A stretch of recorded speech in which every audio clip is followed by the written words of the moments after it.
Galit na ba ito ng mga DDS dito? Galing mo talaga, Mr. President.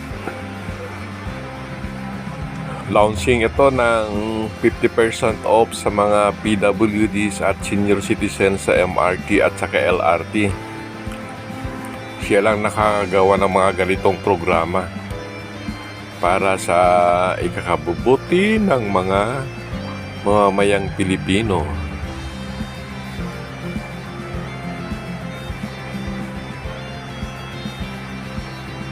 Ayan, tuwang-tuwa yung mga tao.